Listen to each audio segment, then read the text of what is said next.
Nikola Jokic, the Denver Nuggets superstar center, has been the presumptive MVP. It feels like everybody's already given him the award. But wait a second. LeBron James came out and said that Steph Curry was the MVP. Now, we know LeBron has clout. What LeBron says goes. So I'm thinking, should you head over to betmgm.com and take advantage of that plus 2,800 odds Steph Curry has for MVP? I mean, look, I don't know how many votes were in. I don't know how many people are going to change now that LeBron said it. We just know LeBron has clout, and Steph Curry has kind of had the best year this year. Not kind of. Steph Curry's been the best player in the league this year. Is it worth it? Hey, maybe it's worth a shot. Wouldn't you like to make some money off LeBron's clout? Here's what you need to do. Sign up today with BetMGM, the exclusive betting partner of The Athletic, and get a $1,000 risk-free first bet. Plus, get a free 3-month subscription to The Athletic, which means you get, access to me and my incredible colleagues. All you have to do is sign up at betmgm.com/dubsplus to take advantage of this special offer from the king of sportsbooks. That's betmgm.com/dubsplus. It's a new customer offer, paid in bonus dollars. Just visit betmgm.com and check out the terms and conditions. But before you do, you got to check out this disclaimer. Must be 21 years of age or older to wager. Colorado, Indiana, Iowa, Michigan, New Jersey, Nevada, Pennsylvania, Tennessee, Virginia, or West Virginia only. Excludes Michigan disassociated persons. Please gamble responsibly. Gambling problem? Call 1-800-522-4700 in Colorado, Nevada, and Virginia. 1-800-270-7117 for confidential help in Michigan. 1-800-GAMBLER in New Jersey, Pennsylvania, and West Virginia. And 1-800-BETS-OFF in Iowa. In Tennessee, call or text the red line at 800-889-9789. If you or someone you know has a gambling problem and wants help, call 1-800-9-WITH-IT in Indiana. Promotional offer not available in Nevada.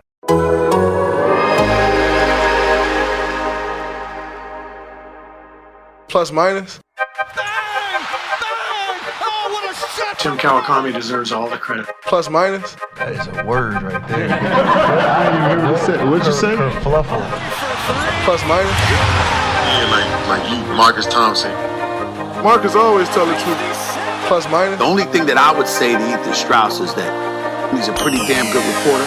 He's well plus respected. Minus. I think he got the highest plus minus in the season in NBA history. Welcome to Warriors Plus Minus. This is the teacher is gone.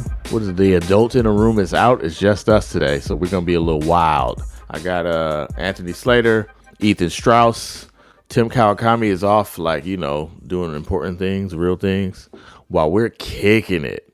We can say anything. We can say Bob Fitzgerald, best announcer on League Pass. Low key, though, he kind of is. This is where we're starting this podcast. I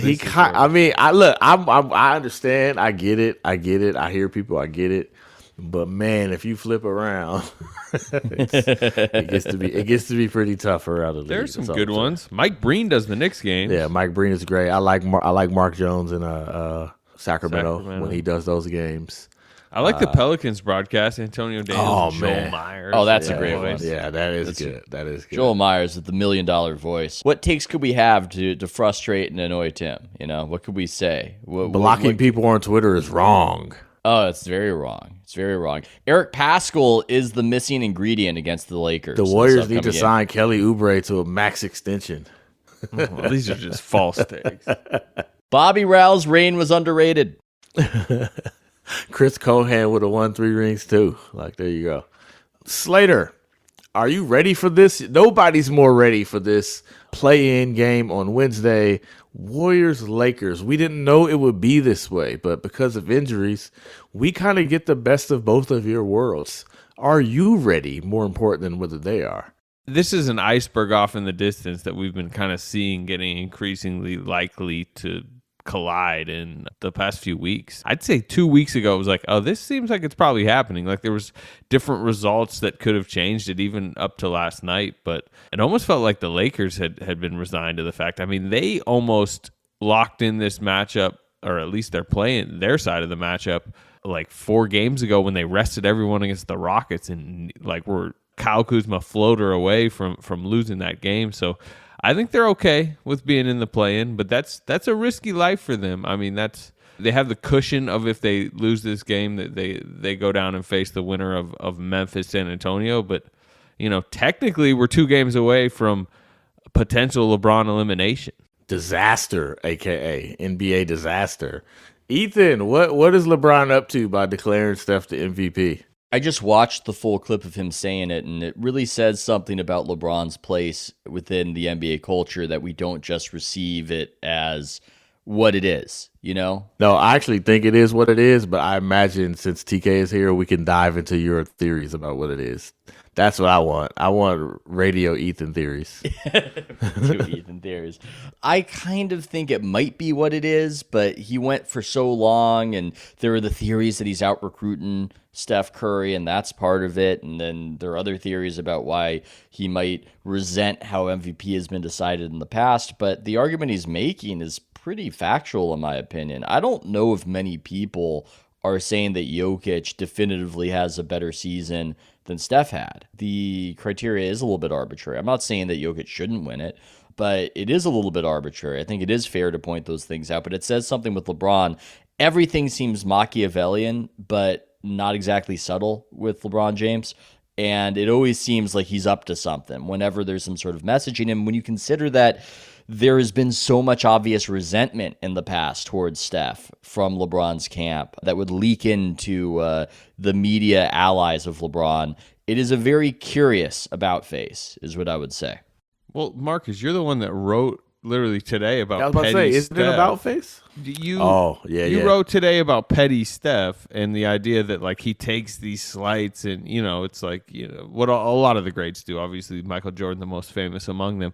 Just 2 days before LeBron knows he's playing Steph in a massive, basically NCAA tournament style game, he just drops this little nugget. How long from LeBron saying it did Steph read it? Like 4 minutes, 5 minutes? Like when was Steph made aware that LeBron said this? Right away? I wouldn't be surprised if he's got LeBron tweets. He was on the Zoom.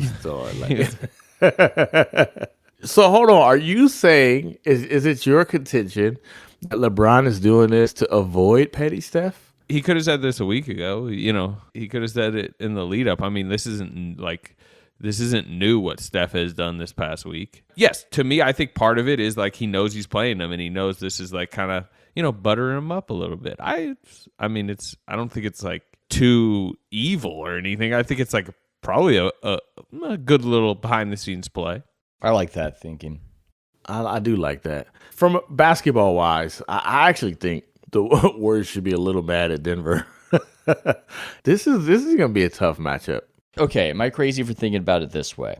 And the obvious caveat is 1 game sample size, anything can happen. But it feels like the Grizzlies beating the Warriors, if the Warriors lose this game to the Lakers, is about as much of an upset as the Warriors beating the Lakers in the first game. That's probably right. One thing I would say about this first game, though, is this, and this should motivate the Lakers more than the Warriors because the Lakers actually have title aspirations. But this is for the much better side of the bracket. This is to play Phoenix, and then this is to play the winner of Denver-Portland.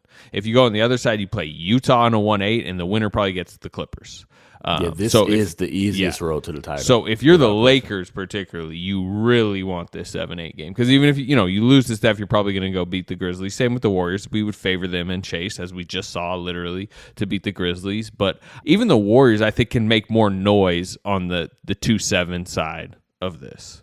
So there's a lot at stake. But what you're saying is right, Ethan. I mean, the varying levels of being an underdog. Yeah, and it's such a difference from the Blazers, again, where I'm not sure what Vegas would put that on, but at this point, with how the Warriors are playing, with how those teams match up, I would have picked the Warriors in that game. That's just how I see it, even in Portland.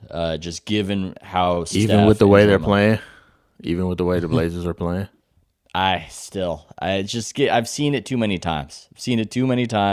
Seen too much Steph dominance, seen too much Draymond There's too much dominance. film on it, right? There's too much film on it. It's like, you know what? The first time it happens, I'll say, hey, good for them. Good for the Blazers. Like the first time they reverse it all. They reverse the trend. But no, I wouldn't pick them. And the Lakers, I mean, I don't think anybody thinks that's a great matchup for the Warriors. And they could do it potentially. Maybe that's a conversation we should be having. How do they beat this giant veteran Laker team? Yeah, I'm kind of like in the middle of writing an article just mostly about like these teams profile very similarly. You know, the Lakers had the 7th worst offense in basketball this season, and the 6 below them were literally the 6 worst teams in basketball. Name them, you know, Thunder, Cavaliers, Magic. Like they were terrible offensively this year. Obviously, some of that had to do with Davis and LeBron missing. Davis missed half the season. LeBron missed almost half. They were only a middle of the pack offense when those two were on the floor, like 112, which I think would have ranked like 14th, 15th. So the Warriors, who are an elite defense like the Lakers, they shouldn't just get railroaded by the Lakers offense. Like, to me, that's not the side of the ball that's a concern. Then you're going to need to rebound well because obviously you have Davis out there, Drummond, Gasol will be out there. Like, they're just much bigger. They're going to have to keep them off the glass. But it's the other side. And that, to me, as we talk about the idea of an upset, it's how do the Warriors score enough? Because the Warriors were the 20th ranked offense this year, and the Lakers, even with those guys missing all that time, were the number 1 ranked offense. Frank Vogel runs just a really disciplined, well-schemed defense. He has veterans all over. I think they're built so well to defend the Warriors because obviously you have LeBron, free safety. He reads everything. I mean, we've seen it this year. You know, he just knows the off-ball action that other guys don't. Davis, if he's healthy, is maybe the best small ball center in basketball because he is a center, but he can play in a small environment. And then I actually like their guards on Curry, you know, like Dennis Schroeder, although he's just back from coronavirus protocol, so maybe he's rusty and just not all the way there. But he chases Curry well. Caruso is a great option. They were pumping Caruso up for all defensive second team. He actually really is a good guard defender. And Caldwell Pope's solid. So you have like good on-ball attacking guards. You have an elite rim protector on the back end. And then you have LeBron playing free safety, reading everything. Like, how do the Warriors score enough in this game? I actually think that's better. I think that's better, too, than, like, Memphis' strategy of Dillon Brooks. Because eventually Steph just figures it out. He will figure you out. It's the problem Portland has, right? They've got, like, 1, maybe 2 options max to guard him, and eventually he figures them out. I like the Lakers' ability to just throw a bunch of looks at him, and then if those don't work, they can throw LeBron at him. Like, he won't get the same look, which really puts the onus on all these other players to really execute, because if they don't, you know, advantage Lakers. And that's literally going at the head of the snake. You take off the head of the snake, the Warriors aren't nearly as potent. That's what I like about the Lakers' chances, the amount of bodies they can throw. What it would take, a huge series from Wiggins, and I do think you're right, Jordan. Well, it ain't Poole a would have the series. ball. Oh, yeah, a huge game. Can the Warriors bank on a huge game from Wiggins? He needs to pack an incredible series into one game. He needs to condense it, is what that's what has to happen from Wiggins. I just look at, I mean, maybe we're all just a little obsessed with the Jordan Poole phenomenon, but I bet they're going to blitz Steph. I bet they're going to give him so much attention. And I mean, it was another impressive run for Poole in the Grizzlies game, but it just seems like he needs more minutes. And it can't just be Steph. If the question is, how are they going to score? How the hell are they going to score? The Lakers are large. They're disciplined. It just seems like they need the Jordan Poole safety valve and sacrifice whatever they need to sacrifice on defense. I don't think it can be 25 minutes of Jordan Poole. I think it needs to be more so. Tell me I'm wrong. You mentioned the concern within that opinion, which is, you know, part of the reason we think the Warriors can survive in this game is because what they can do defensively and the way they can kind of, even in a smaller lineups, handle this kind of bully ball Lakers offense.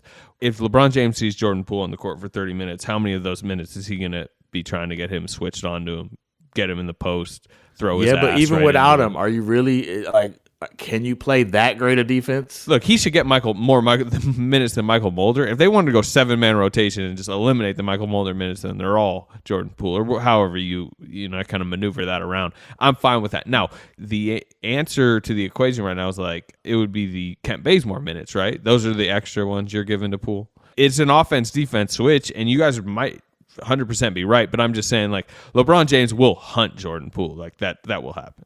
Well, good. He's not hunting Steph then, because that's usually part of the strategy that LeBron teams have used against the Warriors in the finals, is to fatigue Steph by targeting him again and again on pick and roll. Have Jordan Poole be the decoy. Have Steph's legs get rested as Poole is being targeted in PNR after PNR. So that's perhaps an ancillary benefit to having another guy out there who can be a target. Look, in the most optimal scenario, if the Warriors play like the great kind of defense they want, what are they holding the Lakers to? It ain't 80. What, 105, 110? You hold them to 100. Yeah. They still got to be able to score. Like, they just have to be able to score. And so that's why I'm saying the real answer is Wiggins. If Wiggins is giving you something, now you can make the defensive sub. Like, you can leave Bazemore out there longer for defense.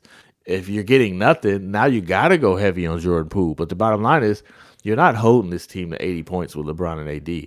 You're going to have to score. You got to put offense on the floor. And also, as we know with this team, the better they score, the better they play defense, right? You get Steph loose, you get the offense, rolling, they defend better. So I feel the idea. I know why he plays Kent Bazemore. I know why he wants to focus on defense.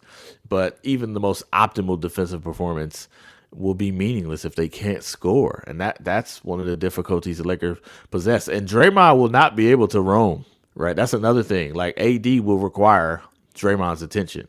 And we know their defense is best when he's doing the middle linebacker thing and he's kind of all over the place. He can't help like that with AD. So they're kind of compromised defensively from a traditional standpoint anyway. Drummond, who we haven't even mentioned, is now going to be basically playing the role of Valanciunas. Is Drummond the solution? Is Drummond the Drummond's also solution? he might be. No, this is a good point. Like, Drummond hasn't been good since he's got to the Lakers, to the point that, like, most people around the Lakers are like, why is Marcus Gasol not getting more minutes? And honestly, Frank Vogel might, because this now becomes a winning time really for the Lakers. Like, you might see a lot more Marcus Gasol than Andre Drummond. But I think Drummond's starting the game, and I do think they need to target him. And maybe this is the way they flip it. This is the crack in the armor right here, is that the Lakers, they're big. We keep saying it. They're huge. It's intimidating. They might be a little too big. They might have a little too many centers on their team. And you rev up the pace, Draymond at center, you increase the variance, which helps you with an upset bid. Shoot more threes. I mean, I look at that. I can't stop talking about it, but that Poole-Steph combination, and I was looking into what really works about it, because Poole doesn't do that well in that combination, by the way, when those two share the floor. He's very deferential, but they shoot threes at just an insane clip in those over 200 minutes that they've shared together. Now they are plus 19.4 per 100 possessions when it's Steph and Poole on the floor. I mean, go with that. Maybe I only have one move, right? Maybe I'm not being creative enough, but Draymond at center. Yeah, more cowbell, more Poole. I just texted a Warriors coach about it. He was asking me. About, I won't reveal what, but it was a lineup thing, and it's just, look, I only have one move. It's more Jordan Poole. That's it, and it seems to fit the bill in this case, because they're gonna have to go small against the Lakers being big, and they're gonna have to try to run them off the floor, and that's just how it's got to be. I'm not saying it's the road to success, but it's the road to a possibility of it. The Warriors peaking at the right time. Like, run 6 in a row. The Lakers kind of, fumbling into the 7th seed. Could that help at all? Yeah, and I mean, in a one-game scenario, if this was a 7-game series starting Wednesday, all of us would pick the Lakers, and the Warriors could go into Staples Center and win game 1, and we would still emerge going, like, LeBron will adjust. The Lakers will still kind of get their rhythm a bit. They're a bit rusty. Over the course of 7 games, they'll probably still win the series. But the reality is, you go steal game 1, you win. It's a play-in game. Without actually taking LeBron and Davis off the floor, like saying they will be in the mix and the Lakers will have basically their full complement of players, this is about as vulnerable as they are with their full complement of players, which is like LeBron still, what has he now played, like 3-4 games since the ankle? Even last night, he's flexing it a little bit. He's saying post-game he's fine. He's like, he's going to leave his imprint. He left on the that game early, right? Yeah. Well, he was kind of in and out, and they were scoreboard watching too, and playing a bad Pelicans team where they could kind of survive. So yeah, but he was in there in the fourth quarter, right? Unnecessarily. I just think that ankle's a risk. It's not like a low ankle sprain. It's a risk. And I'm not saying that he's going to be compromised and it's not going to be LeBron out there, but I think there's a good chance that it gets aggravated and that changes the game. And we talk like injuries aren't a factor a lot of the time, but playing with a high ankle sprain, that is not optimal. And it just seems like it is aggravating him that he's missed more time, that they had to scale back the return date. That's a fairly serious injury to be playing with. I know he adjusted it from I'll never be the same again to it'll be 99.9% the same or what have you. But that's not nothing. You don't want to win due to injury necessarily, but I mean, that's about as realistic a pathway as the Warriors have. Yeah, and Davis is not in top shape himself. I mean, we're talking about a guy who literally missed 36 games because of a recurring Achilles injury that they kind of termed, like, I think it was like tendinopathy type. It was like kind of the type of thing termed like Kawhi Leonard's quad was back in the day. I mean, he's just back from that for a handful of games, and he just recently missed a game with a groin injury. Now they're playing it safe, but it's just, this isn't just full throttle Lakers. This is trying to discover themselves Lakers with a center position that is drama around the team because they're discovering that Marc Gasol is the best option, even though they promise Andre Drummond a starting job and Montrezl Harrell was their bigger offseason acquisition. So they're trying to sort that out. Meanwhile, the point guard position, Dennis Schroeder, their third most important player, went through kind of a contract dispute in the middle of the season, was clearly on the trading block. They nearly traded him for Kyle Lowry. And then after that, it doesn't seem like the rosiest of situations. It's almost a little Oubre-like. He enters coronavirus protocols and then has weird press conference after he returns, and he just returned for like this last game and said, snitching on people. Yeah, it sounded like he was like indicating that they punished him because he didn't have the vaccine. He said he didn't test positive, yet he missed 14 days. I don't know. It's an odd situation. He didn't test positive, but he can't catch it again. Then he did one of my favorite. He did one of my favorite things, which is revealing state secrets to a different language, German language publication. I just love when celebrities do that, when they talk to someone outside of the United States and they just assume it's going to stay there, and of course it doesn't because of the internet, and then it comes back. That was also very amusing. I mean, big active off the court situation for him this season. Really, truly impressive. Yeah, that's the guy on your team you want to pick a fight with too. But I'm just like, to kind of a wide ranging answer of your question, Mark, is like they're as vulnerable as they possibly could be without missing a piece, particularly in a 1-game scenario. They're not a good shooting team at all. That must be mentioned. I think they're 24th in made threes this season. They can have a bad shooting night. They can get a little bit clunky offensively. And the expectation, particularly with a rusty LeBron, is like, how sometimes LeBron shoots himself into rhythm? Marcus, you wrote about this early this season. I mean, he was above 40% at one point. He was rolling. That jumper. I tanked him. It was me. It was me. Well, you kind of started to tank him, and then he gets injured, and it's like, LeBron almost needs to like shoot himself back into it. And he could come out Wednesday night and do one of those where he has like 4 straight threes on 4 straight possessions and ends the game, but it just doesn't feel like to me that's likely because of the situation he's coming into, where he's not. How many shots has he even got up over the last couple of months? We will be right back after a quick word from our sponsors.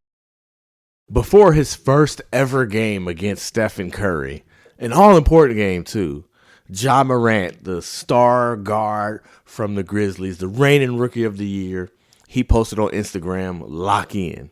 Now, we all know, if you're a regular Warriors Plus Minus listener especially, that's Steph Curry's pregame kind of mantra, lock in. And Steph goes out, drops 46, and shows who was the most locked in. But the theme of the game, the buzzword was lock in. Lock in, that readiness to perform, that peak preparation and intensity. It's when you're perked and you're amped, and you are erected for the occasion, ready to perform. Lock in. Lock in. You feel me? Now look, sometimes you want to lock in and you just can't lock in. And I'm here to let you know, perfectly fine. A lot of people can't lock in on cue like that. But if it's bothering you, there are options. Go to GetRoman.com/Warriors right now. Because with Roman, you can get a free online evaluation and ongoing care for your ED, all from the comfort and privacy of your home. A U.S. licensed healthcare professional will work with you to find the best treatment plan. Medication may not be necessary, but if it's appropriate, they'll ship it to you free with 2-day shipping. The whole process is simple and discreet, straightforward. Getting started is easy. GetRoman.com/Warriors. Go there, complete an online visit. Take care of your ED without leaving your home. If you complete an online visit today to connect with a doctor, you can start taking care of it. Simple, right?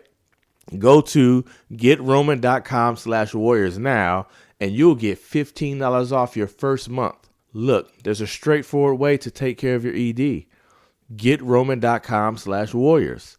Get started now, save $15 off your first month of treatment, and you'll be able to lock in like Steph and Ja.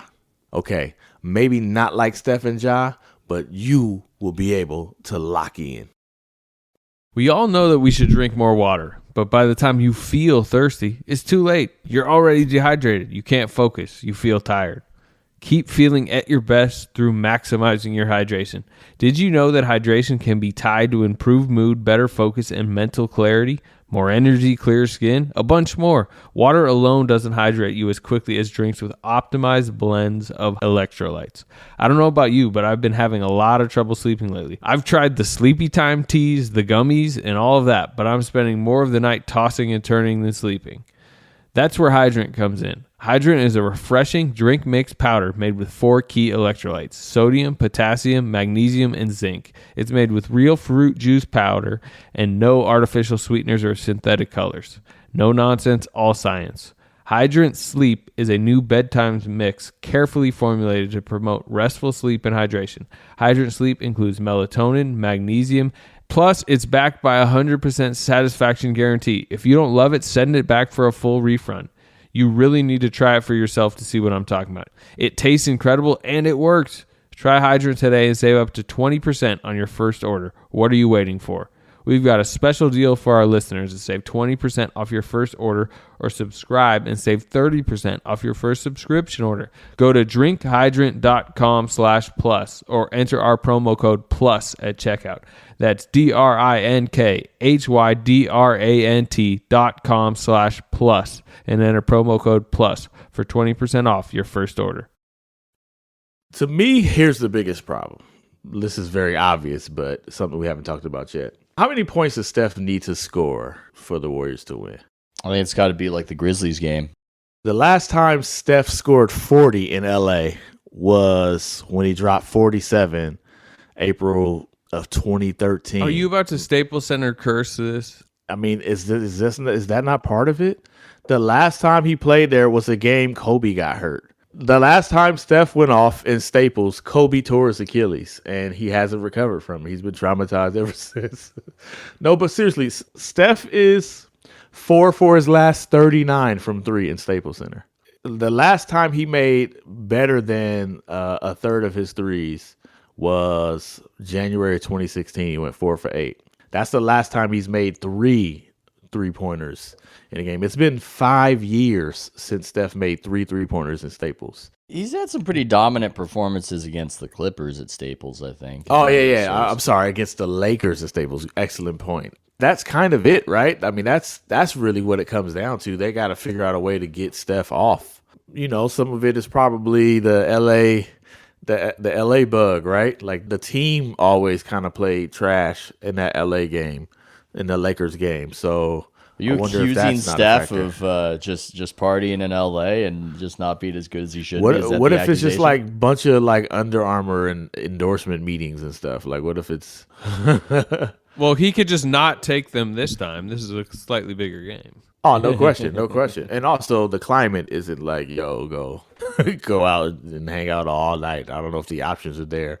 But is this not priority number one? How do you get Steph out of his funk at LA? Or is that just not even a factor because this dude is playing like crazy this year? I think you just want to make sure you can get him some sort of breathing room, and he has to do the rest. And I mean, that's just been a focus for them all year. They're brilliant at, when they take the first option away, sticking with it with those ball screens and seeking it out again. And sometimes almost using a double team to their advantage, because everybody scrambles away from the double team when it goes away from Steph, and then they go right back to Steph at the exact correct moment. It's not going to be easy. It's just such a good defense. And, you know, maybe it's not going to be Steph needs to score over 40 points. Maybe he will have to be the decoy, and it's going to be everybody else, because that's generally how a playoff game tends to go. of a lot of discipline on option one, and everybody else is going to have to come through. So maybe I misspoke when I said it's got to be a mid-40s scoring performance. It just might have to be Wiggins. I mean, Wiggins is probably the X factor.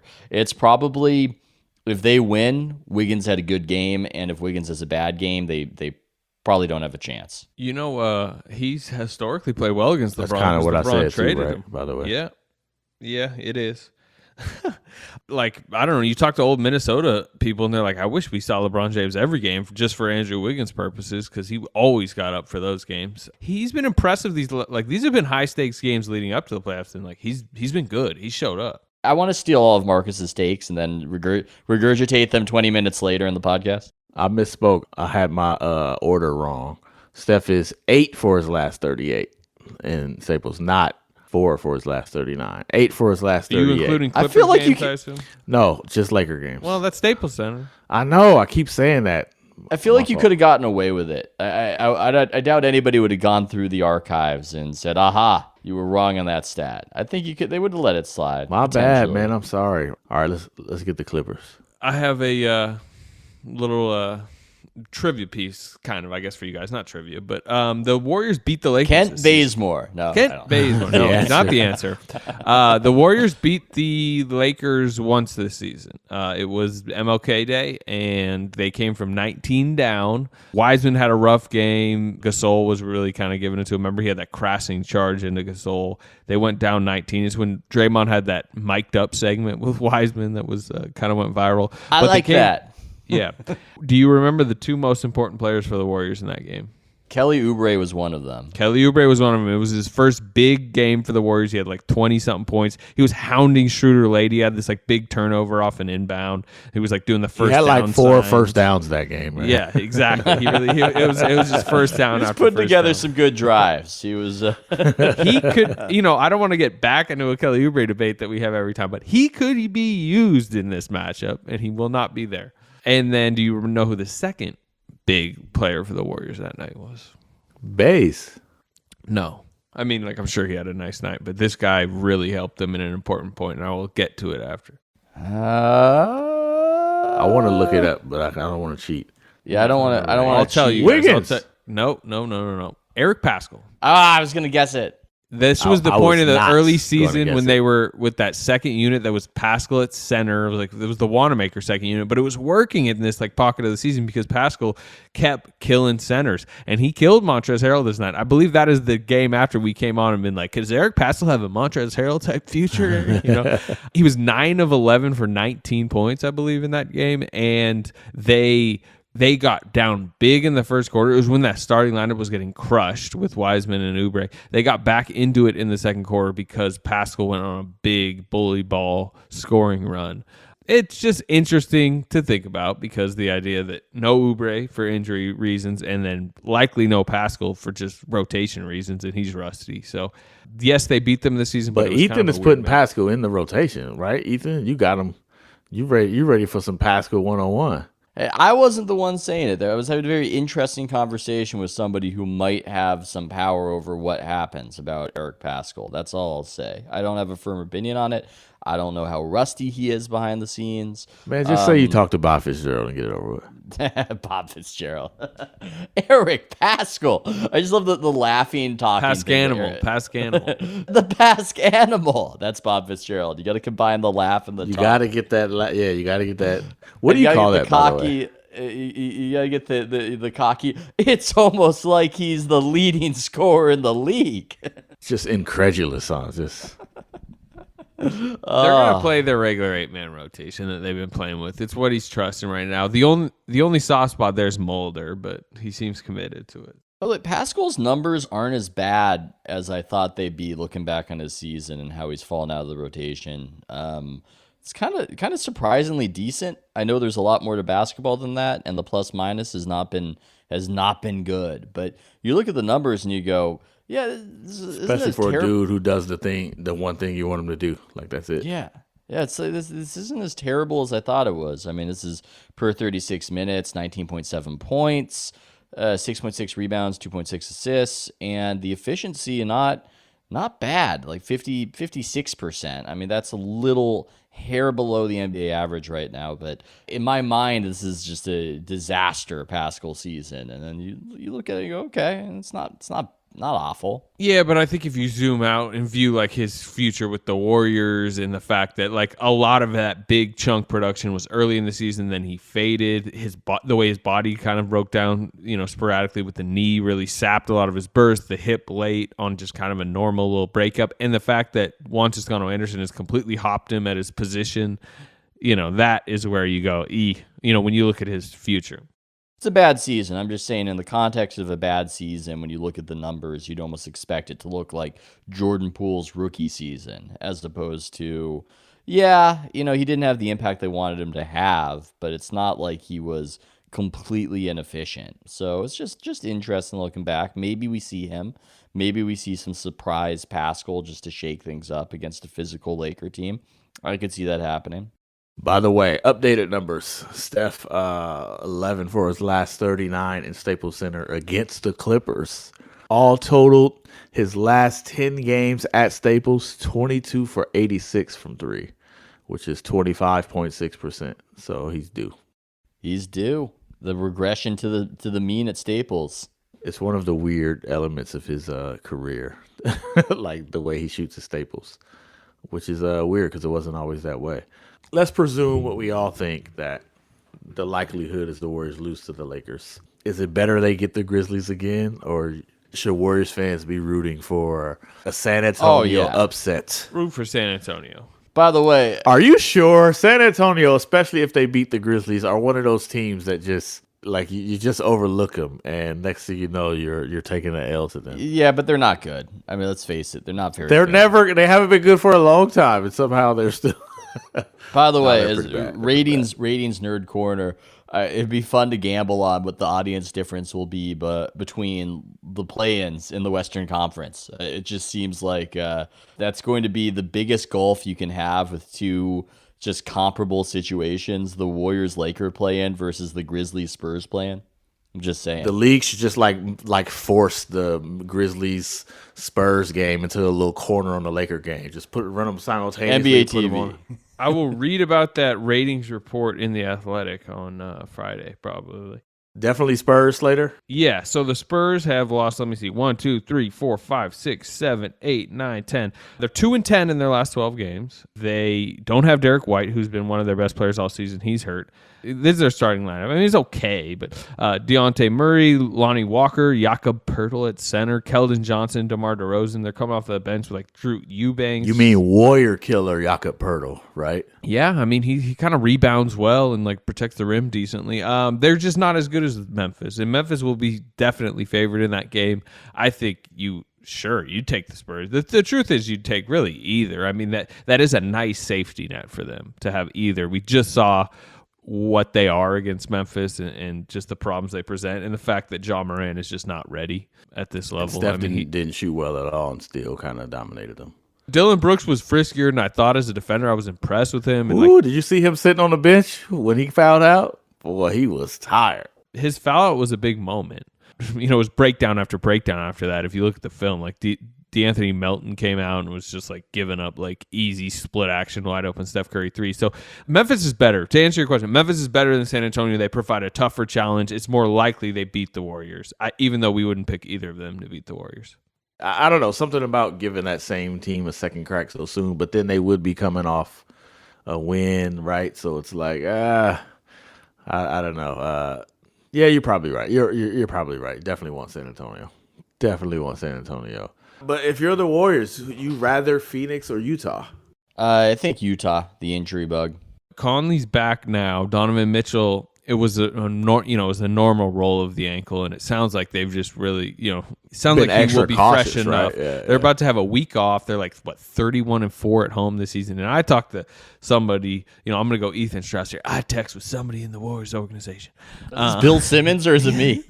No, it's got to be somebody with the power to make change. With the Cousin powers Sal. that be. the point was made, and I agree with it. Like, Utah is playoff tested more than Phoenix, and Utah has been there. And like, people act like Utah's They've just taken like some failed L's a bunch, too. Yeah, but it's like but them L's teach you though. The yes, and failures it was Dynasty Warriors. It was like the Harden Rockets who were basically, like that was It was really Jamal good team. Murray. Yeah, well, that one they completely gacked away last year, and we're a Mike Conley 3 away from beating a Denver team that proved to be really solid. Went on to beat the Clippers, but they'd prefer Phoenix. I'll just say that. For them, I prefer the Jazz just because of the injuries. That's the big confound. I mean, if you're talking healthy, then yeah, you prefer Phoenix. But I mean, with the injuries, I don't know. By the way, do you know what the line is?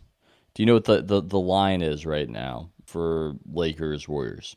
I think I saw somebody say it was up at like 7.5, and like Sharps had bet it down, so it's below that at this point. I don't know what it's down now to. down to 4.5 at Staples. That's surprising. That's interesting.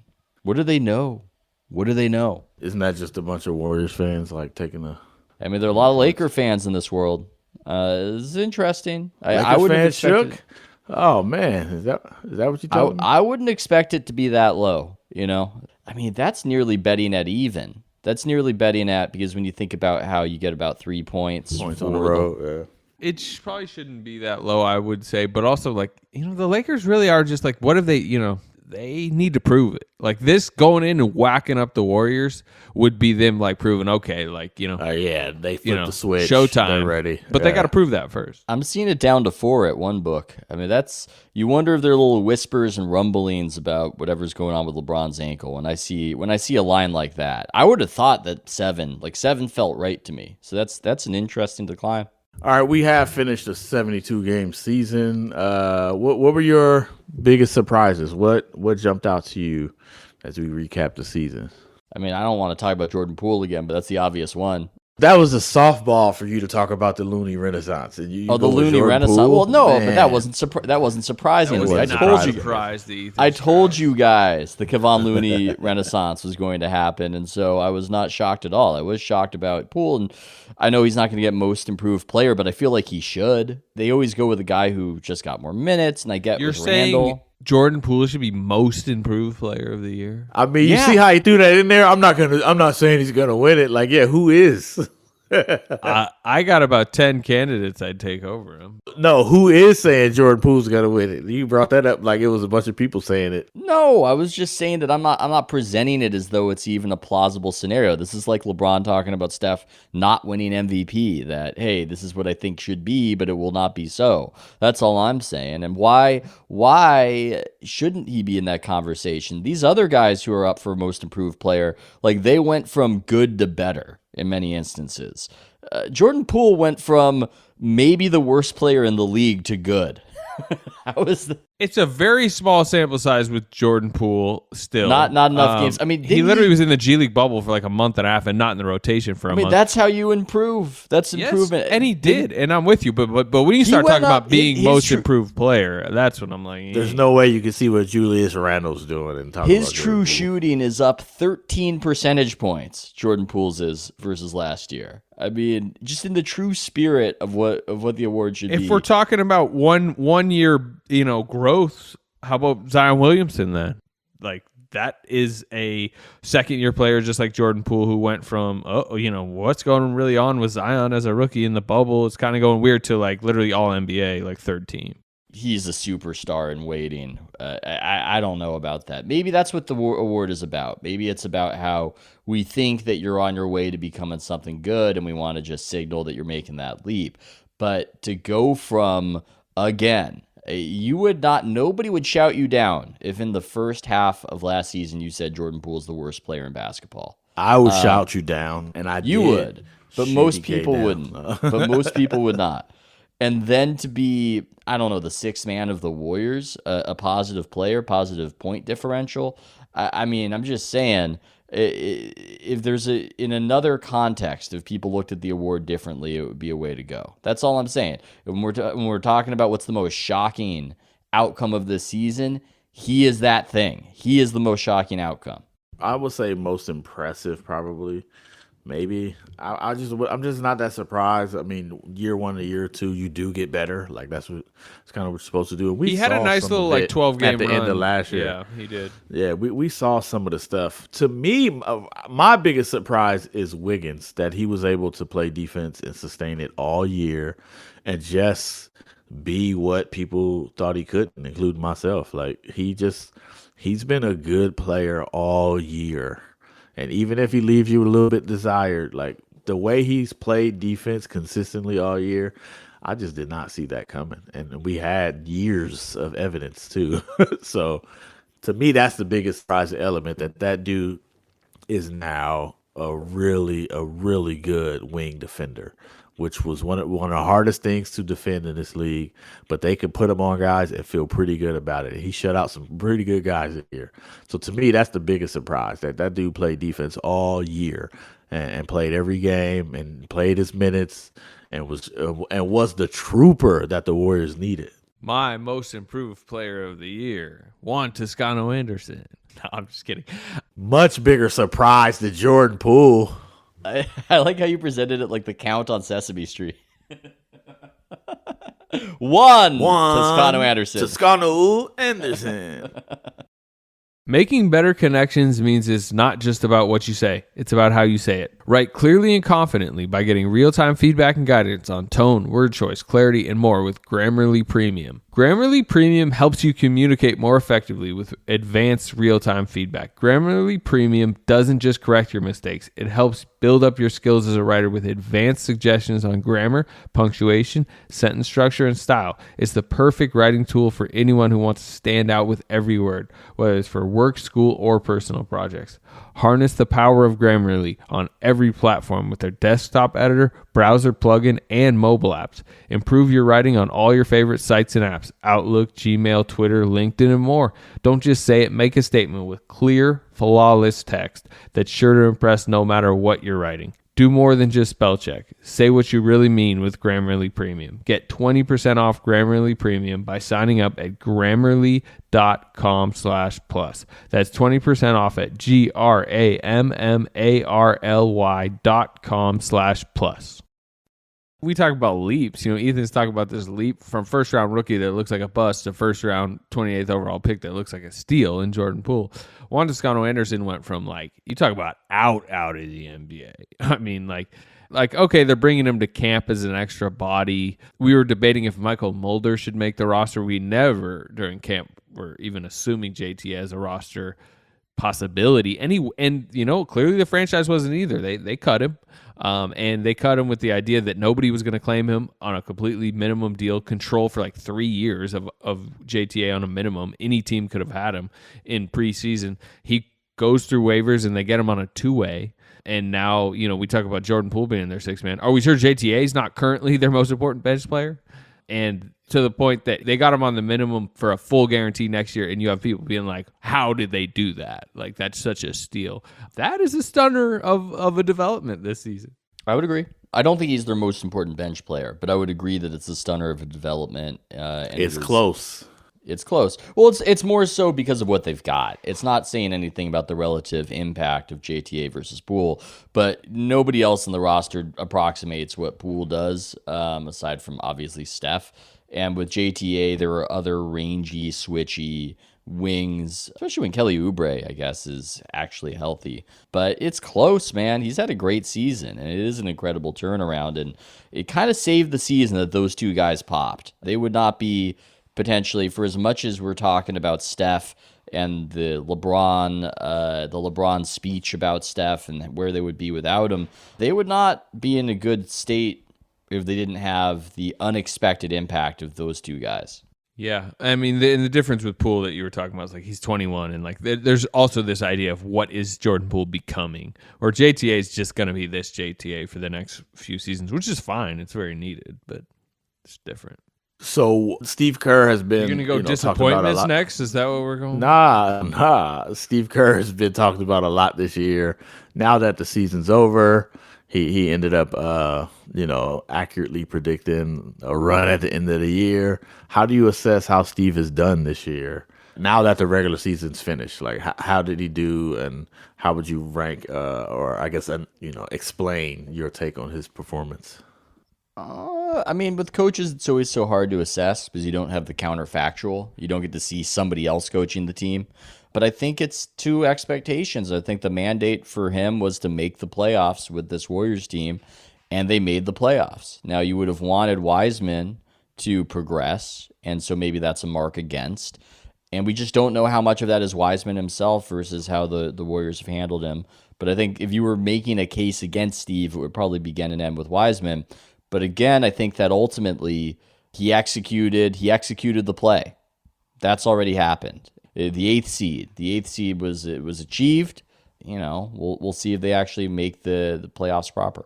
I think one thing we learned about Steve is that he remains a very good coach for a veteran win now team, and it's not necessarily the greatest mix if he's coaching like a young developmental team. Like, his system is for smart veteran high IQ guys, and make him the Thunder coach right now. Like, make him, give him a tanking team right now. Or you could just look at last year's team when they went 15-50. That is just not, I don't think, for him. And that's okay. Like, different coaches make sense for different parts of a franchise's, story arc, their growth pattern. And Steve, since he's still coaching the Steph, like we're seeing right now, like, he knows how to coach a team that fits around Steph. He knows how to get the best out of Draymond. He knows how to win with this type of mix of players. The question was, well, okay, throw a second overall pick with a modern skill set, but like super raw, and you kind of got to like bring him along smartly and maybe change your style and, run more pick and rolls for him and try to make two eras match, but, do it all at once. Like, I wouldn't say he succeeded very well in that. Like, this was, as Ethan mentioned, this was James Wiseman's situation is the disappointment of the Warriors season. And that's not all on James Wiseman. Certainly not. It's on the environment that kind of brought him up in. It wasn't easy. It wasn't as easy as if he just went to the Minnesota Timberwolves like Anthony Edwards did, and it was like, whatever, they're going to lose a bunch anyways, just play 35 minutes. But I think, I don't know, you guys might agree or disagree, doesn't seem to be the type of coach that I think necessarily has the patience level for a young type of team. We'll see, but with James, I guess, but they're going to still try to win the next couple seasons. Steve wants to facilitate a team cohesion, like with strength in numbers, where everybody is more or less on the same page. And the reality is, with a young rookie, a teenager, they almost have to be on a different track. They almost have to be involved in a different kind of thing that is parallel but not totally a part of the situation. It would seem, and that your rules and regulations for everybody else. I think the example to cite would be Wiseman gets punished for missing 2 coronavirus tests coming back from the All-Star break. Now, you could say that's bad on Wiseman. How do you miss 2 tests? But the counter is, how does nobody notice when he misses the first test? And how is nobody really checking on him? And how is nobody really holding his hand and getting him to the facility and watching him in a way that you wouldn't a guy in his 30s who has won multiple championships? And so that's I think the critique is that doing this approach of all for one for all, where a team can work better with a certain cohort, and there needs to be an adjustment when there's a guy who's just too young to really fully be a part of that. I agree with everything y'all said. I think Steve learned a lot this year. It felt like he was almost as young as the people he were coaching. Watching him like kind of say, yeah, we're done, right? We're not that good. And almost lose his urgency. Like, you just saw him like go from that point to getting that urgency back and making the moves like to win. It was almost like he had tried to be this Oklahoma City coach. You know what I'm saying? And just gave up. It was like, all right, got the injuries. Now let's get in my bag. Let's do what we do. But he's definitely grown out of like his way and morphed a bit as he's grown. But yeah, I do think this was a lot for him to do. For a guy who walked on with all-stars and a team that was ready to win, I thought it was a lot for him to juggle both. And I think it's going to inform what they do next.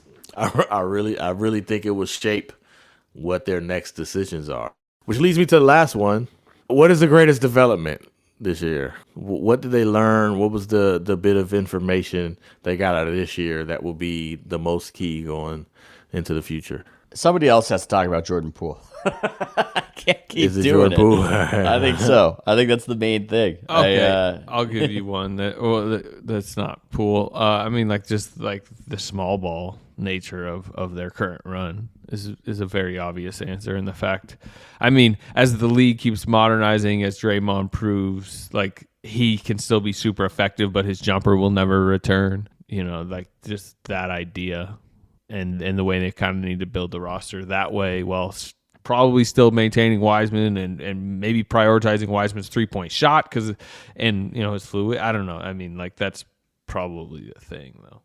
Yeah, I'd agree with that. I got a non-Poole one, which is they sort of saw A, how far away they are, and B, how much urgency they have to get there. Because I think Steph is putting the pressure on them that they've got to.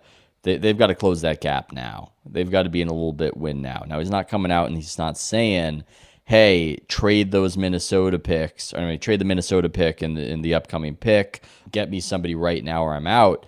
But you can see that the screws are getting put to them. And I don't think that happens if Steph has a decent season. Steph having an incandescent season, that gave him a lot of leverage over them.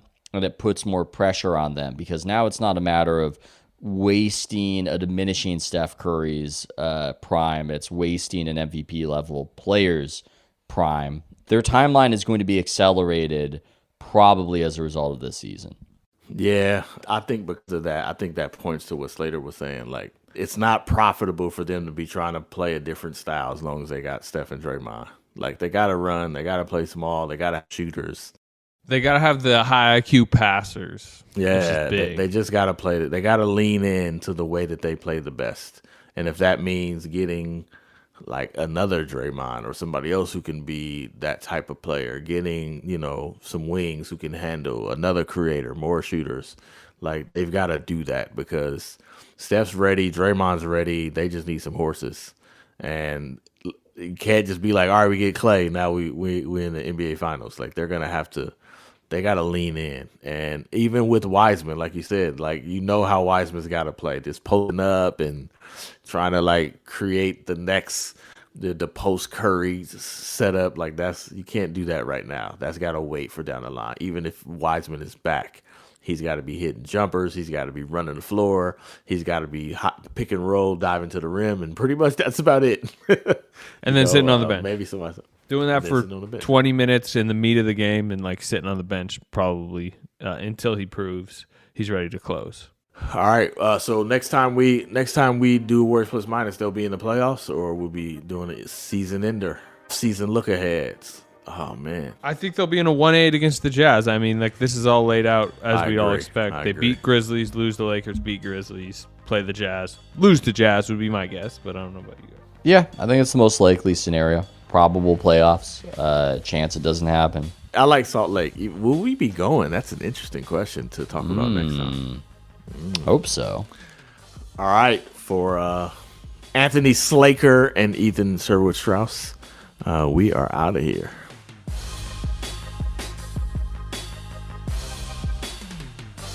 Anthony, you know me well, buddy. Y'all have a great night.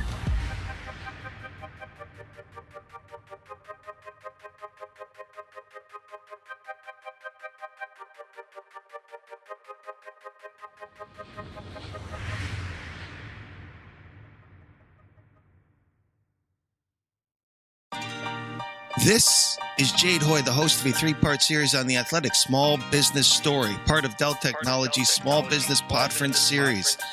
As you know, many small businesses are looking for new ways to enhance their business strategies during these uncertain times. And for the second year in a row, Dell Industries has assembled an amazing list of podcasters to share advice, inspiration, and stories on navigating companies now and into this uncertain future. Have a listen to this clip featuring Athletics co-founder Adam Hansman. That subscription model where, you can kind of go big by like going small. It's a kind of a very counterintuitive thing, but we really lean into that. Then I think the The next big step for us was other outlets, kind of the ill-fated, infamous at this point, pivot to video, allowed us to start to hire bigger name talent. You know, our way up the ladder, like climbing up the side of El Capitan was, first it was hockey, then it was college football, and then you start gaining that momentum. And this idea that would have sounded crazy to us in 2016 of hiring Ken Rosenthal or Seth Davis or Dana O'Neill, right? Then it becomes real. This episode is just one of many podcasts included in the Small Business Podference presented by Dell Technologies, a podcast conference to get inspiration on topics like fundraising, building teams, or managing a business in our current environment. For the complete lineup of episodes, visit DellTechnologiesPodference.com.